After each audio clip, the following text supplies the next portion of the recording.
Well, as we know, billions have been spent on COVID-19 relief. Details of the spending has been limited until now. And those corruption allegations that we touched on involving senior government officials have surfaced. There's increasing calls to safeguard public funds. Let's go over to Peter Goss now to talk more about this. So we're just listening to how Parliament is now calling on National Treasury to explain how these funds are spent. It's a little too late, isn't it, Peter? I mean, we know that some time back the DA called on Parliament to set up its own body to oversee the spending. Why has this sort of thing not happened? Jane, systemic interventions to manage the problem of procurement and supply chain corruption are never going to work. So building in procurement policies, procedures, guidelines, even parliamentary intervention hasn't worked. So what we need to look at is something that complements systemic interventions. And I think that if we look at how we've handled COVID-19 and collectively as a South African population stood up against the disease and fought it, we need to take a similar stance to the corruption struggle in relation to supply chain. But trusting Treasury and similar parties to mitigate the risk of corruption in procurement is not going to be a solution for us. It hasn't been, hasn't worked, and will never work. And it's offensive to hear that, isn't it, from our point of view, because it's just putting it back into the hands of the people who are perpetuating this. I mean, what makes it easier? Is it the emergency spending, what falls under emergency spending, so that tenders are quickly shoved through?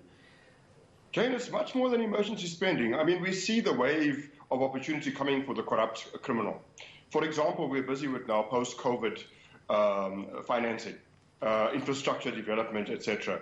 I mean, if we don't put in additional measures over and above traditional systemic measures to curb corruption in relation to these new expenditures that we expect to come in the short term, we're headed for the same problem. So PPE is but one opportunity that these criminals have been waiting for, and now they'll be exploiting the opportunities at, for example, state-owned companies that have large-scale bailouts. For example, in relation to the infrastructure rollout program that President Ramaphosa has announced, we've got to move from systemic approaches to a collective action approach that says civil society and the private sector won't condone corruption, and they'll stand up and fight against corruption.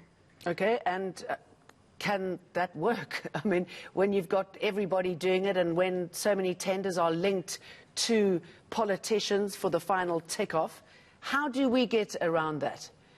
It must go higher up in the control food chain. So I look to the solution of corporate governance higher up. In other words, we must look at the corporate governance model of the public sector and certain private sector companies and build into it anti-corruption measures that are more probing and accountable to stakeholders. We have no accountability for the expending of state-owned resources.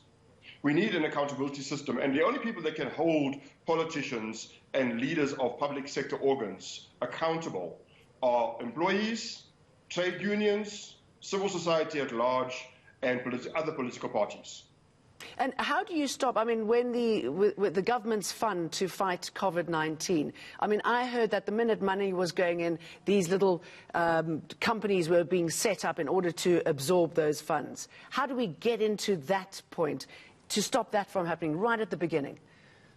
Exactly. So if a corporate governance system of an organization builds in measures that curb companies coming into the organization through probity measures. So what you do is you probe your potential business partners long before they come on board. So registering a company, knock yourself out, register a company. But you're not coming into our government department to win contracts. You're not coming into our private company to win contracts. We, the private company, are not going to be bidding when there's, if ever there's an approach for us to pay a kickback or to be involved in some collusive activity. So we need to do it to handle it upstream in a corporate governance system, and not just downstream after the fact or after somebody has bid for work.